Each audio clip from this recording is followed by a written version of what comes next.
In the first reading today, St. Paul tells us that we are to rejoice always in the Lord. That is something that tends to be lacking rather sorely in most Christian people these days. In the gospel reading, our Lord tells us that we have to become like little children if we want to enter the kingdom of heaven. So if we put those two things together, there was some study that was done a number of years ago, and while I don't remember the exact number, it was something like little children laugh about 300 times a day. The average adult laughs about 5 times a day, if even that. Now, obviously, kids don't have the responsibilities, and everything is new. I love this little poster over here. You see the joy on that little girl's face with some science experiment, and she's seeing what's going on. Well, the teacher's probably seen it 100 times or more, and the teacher's probably going, yeah, that's cool, isn't it? But, the kid, the first time, it's like so exciting. Just see the joy all over her face. And so, yeah, there are more reasons for kids in that sense to be joyful, but at the same time, something that we really need to think about, because St. Paul is giving this to us as a command. And so that's something that he's saying in the Lord.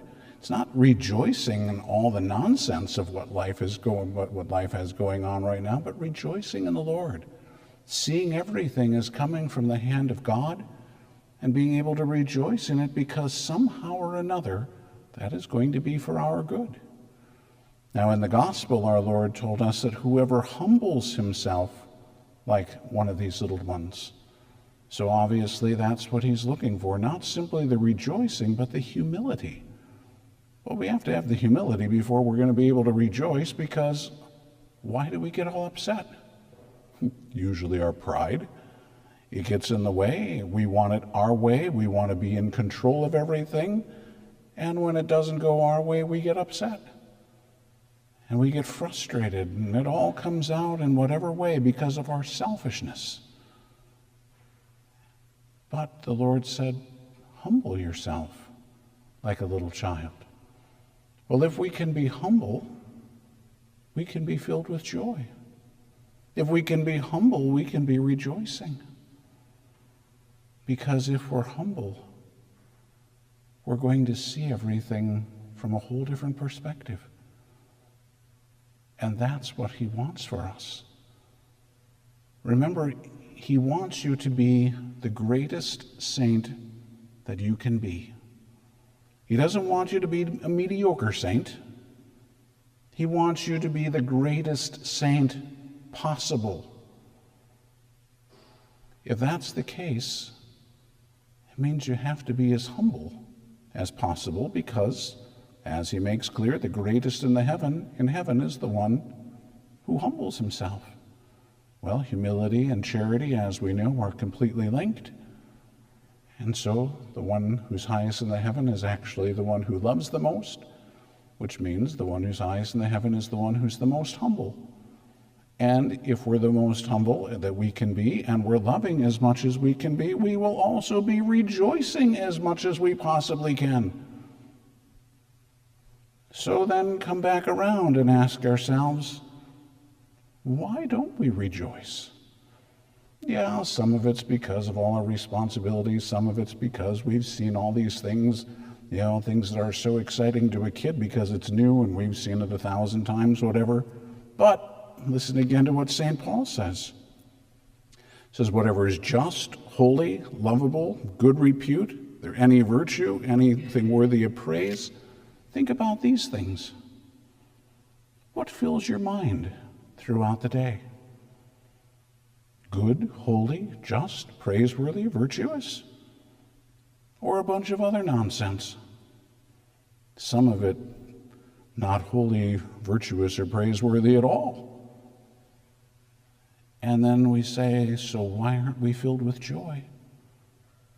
Because we're filling our minds with garbage. How can we be filled with joy if we're filling ourselves with things that aren't joyful, that aren't bringing joy? They're not good, they're not holy. So again, just some practical things for us to be able to look at and something to really strive for. Maybe with Lent right around the corner, what a wonderful thing it would be if we could actually say for Lent, I'm going to work on being more joyful. Wow, think how your life would change if that happened. People would actually like you. Imagine that. But it's just something, again, to really, really look at.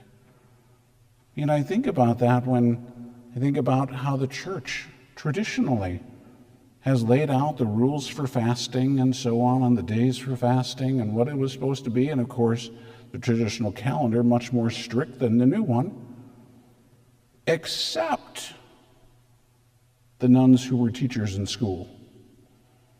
Because when they were fasting, they were so rotten and mean and nasty to the kids that the church said, no. If that's don't fast if that's what you're going to do. How sad is that? Not what the church said, but the fact that these people could not be joyful, that they couldn't be charitable because they were hungry. How pathetic when you really stop and think about it. Yeah, what the church did was the right thing given the circumstances. What those other people were doing is really sad. But then we look at ourselves. What do we do when we're tired? What do we do when we're hungry? What do we do when things don't go our way? What do we do when we're frustrated? You know, if you're like me, what do you do when you're behind somebody that's going 20 miles under the speed limit? You know, it's like, where's the praising of the Lord? Where's the joy? Where's the good stuff in the head? It's probably not virtuous things that I might be thinking about that driver in front of me. And so, again, we can think about some of these things and say, okay, why am I not rejoicing? Why am I filling my head with garbage? Why am I not doing what I'm being asked to do? And let's look at changing those things so that we can become not little children, but like little children, with humility, with charity, with joy. And what a wonderful thing. One of the absolute most beautiful sounds in the world, in my mind, is happy children on a playground. It is just music to the ears and joy to the heart. Wouldn't it be wonder? I mean, again, we don't have to be like kids on the playground, but what a joyful thing, what a wonderful thing if we can be filled with joy in the Lord. That's what the Lord wants for us.